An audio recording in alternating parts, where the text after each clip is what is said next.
ముందుగా సంక్షిప్త సమాచారం. కృష్ణా జిల్లా గుడ్లవల్లేరులోని పశువుల సంత 65వ వార్షికోత్సవాన గ్రామ అభివృద్ది కమిటీ ఆధ్వర్యంలో ఉచిత పశు వైద్య శిబిరం నిర్వహించారు. వైద్యులు పశువులను పరీక్షించి మందులు పంపిణీ చేశారు. వర్షాకాలంలో పశువులు వ్యాధులకు గురికాకుండా తీసుకోవాల్సిన జాగ్రత్తలను రైతులకు తెలియజేశారు. ఎదకరాని తిరిగి పొర్లు చూడి పరీక్షలు చేయడం జరుగుతుంది. అలాగే వివిధ రకమైన జబ్బులకు మరియు దూడలకు సంబంధించి గేదెలకు సంబంధించి నట్టల నివారణ మందులు ఉచితంగా పంపిణీ చేయడం జరుగుతుంది. మనకు తొలకరి స్టార్ట్ అయింది కాబట్టి పాడి పశువుల్లో జలగలు వస్తాయండి. జలగ నివారణకు మందులు ఇవ్వడం జరుగుతుంది. పశువులను త్వరితగతంగా ఎదకు తీసుకునేటట్లు ఎదకొచ్చిన తర్వాత సూలిసేటట్టు వాటి యొక్క పద్ధతులన్నింటి మీద కూడా ఈ శిబిరంలో నిర్వహించి రైతులకు లాభదాయకంగా ఉంటుంది. తద్వారా మన రాష్ట్రాభివృద్ధికి ఉపయోగపడుతుందని తెలియపరచడం.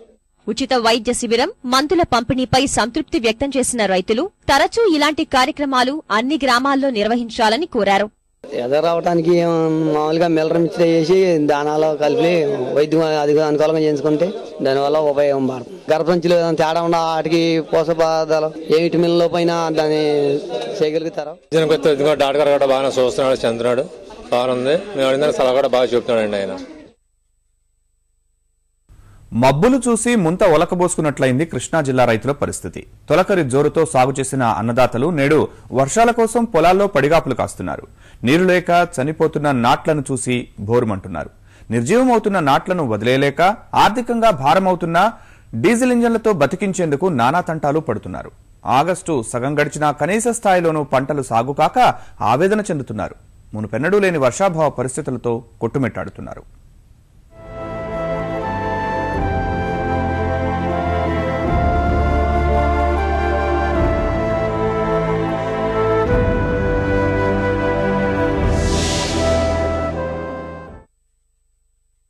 పచ్చని పంటలతో అలరారాల్సిన కృష్ణా డెల్టా కళావిహీనంగా మారింది. జూన్లో వదిలిన కాలువల నీటితో పోసిన నార్లు, వేసిన నాట్లు ఎండిపోతున్నాయి. సాగుకు సిద్ధం చేసిన రైతన్నలు ఆకాశం కేసి ఎదురుచూస్తున్నారు. ఆగస్టు నాటికి కనీసం 2.5 లక్షల హెక్టార్లలో పూర్తి కావలసిన వరినాట్లు 50,000 హెక్టార్లలోనే పడ్డాయి. కాలువల్లో నీరు పారక, చినుకు జాడలేక రైతులకు దిక్కుతోచడం లేదు.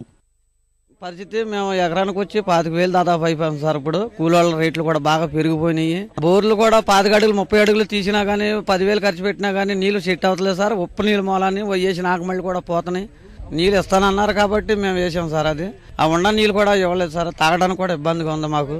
నార్మల్ పరిస్థితి బహుమంతులు కని తెరవాలి సార్, లేకపోతే ఏదో న్యాయం చేయాలి సార్. మాకు పంటల పరిస్థితి కాలం వస్తేనే మాకు బతికేది లేదు, ఖాళీ ఏమి లేదు. ఆదరవ ఒక రోజు వెళ్తే ఒక రోజు ఉంటలే ఇలాగ ఉంటుంది మాకంతా. నాకు పొలం 20 సెంటే ఉన్నాయి. 40-30 ఎకరాలు రైతులు ఉన్నారు. వాళ్ళు ఏం పాళ్ళు మేము వెళ్ళి రూపాయి అడిగినా కానీ ఇత్తనాడు. నీళ్ళు లేవు, కాలంలో ఏమి లేవు. అప్పు చెప్పు మేము ఎక్కడేమో పనులు అయితే ఇస్తాం, లేదన్నారు. కూలీళ్ళకి లేదు. ఆడవాళ్ళకి ఒక రోజు వెళ్తే అవి కూలీలు పంచుకోవడం ఆనవాళ్ళు బతిసారి లేదు. ఇక మట్టి పొట్టి అనేది ఇలా కూడా మొక్క లాక్కుంటాం, ఇక 100 తెచ్చుకుంటాం, తింటాం ఉంటాం. ఈ ఏడాది ఎన్నడూ లేని విచిత్ర పరిస్థితిని కృష్ణా జిల్లా రైతులు ఎదుర్కొంటున్నారు. ఆగస్టు సగం గడిచినా పొలాలన్నీ ఖాళీగా ఉండటం కర్షకులను ఆవేదన పరుస్తోంది. గతేడాది ఇదే విధంగా వర్షాలు, నీటి విడుదల ఆలస్యమైన తర్వాత పరిస్థితులు అనుకూలించడంతో పంట చేతికి వచ్చింది.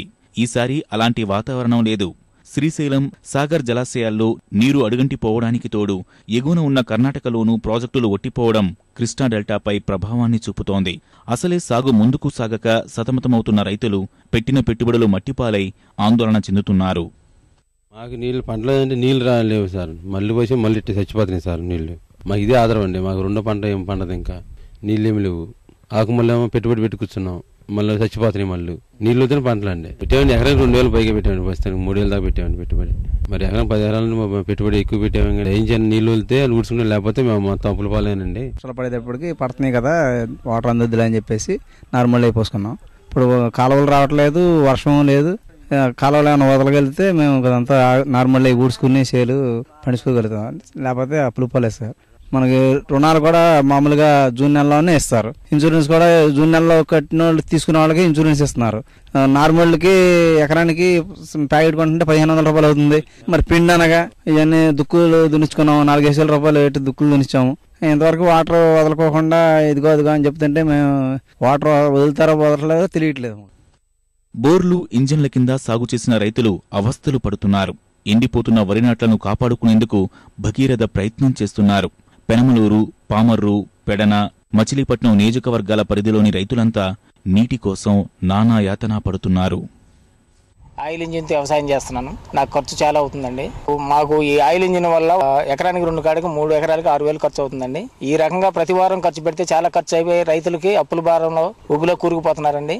మేము చాలా రిస్క్తో ఉన్నాం. వాళ్ళేమో అప్పులు ఇవ్వట్లేదు సార్. కనుక మేము ఏ ఒకటి ఉండ వస్తువులు తాకట్టు పెట్టి తెచ్చి ఇవన్నీ చేస్తున్నామండి. ఎక్కువ వడ్డీలకు బయట తెచ్చుకుని చేస్తున్నాం వ్యవసాయం. చాలా భారంగా ఉంది రైతుల పరిస్థితి. ప్రభుత్వం కొంచెం దీన్ని ఆలోచించాలండి. ఆలోచించి రేపు పంటల టైంలో కూడా గిట్టుబాటు ధర కల్పించాలని మేము కోరుకుంటున్నాం.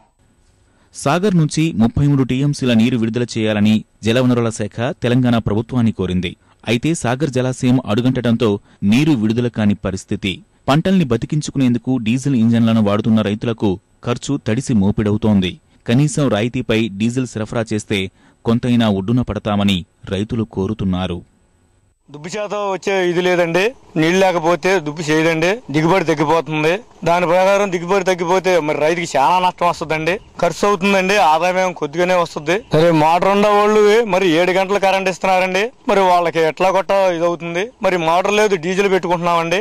మరి డీజిల్ ఖర్చు రైతు ఎంతనా చేయగలరండి. సగం అన్నా భరించకపోతే గవర్నమెంట్ ఈ రకంగా ఉంటే రైతు పనికిరారండి. మాది 10 ఎకరాలు ఉంది. మా కింద మొత్తం ఖర్చు రోజుకు వచ్చి 10 ఎకరాల మీద రోజుకు 2 బస్తాల ఖర్చు అవుతుంది. డీజిల్ వచ్చి రోజుకి లీటర్ 60 రూపాయల చొప్పున ఖర్చు అవుతుంది. మాకు రోజుకు వచ్చి డీజిల్ 8 లీటర్ అవుతుంది ఎకరానికి వచ్చి. గవర్నమెంట్ ఏదన్నా సహాయం చేయగలిగితే, సగం రేటుకి ఏదైనా సహాయం చేయగలిగితే చేయమని కోరుతున్నాం.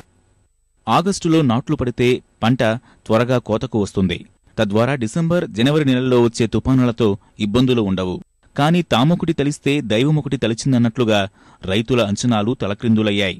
వారం రోజుల్లో నీరు రాకపోతే వరి పొలాలు పూర్తిగా ఎండిపోవడంతో పాటు మళ్లీ నారులు పోసుకోవాల్సిన పరిస్థితి ఏర్పడుతుంది.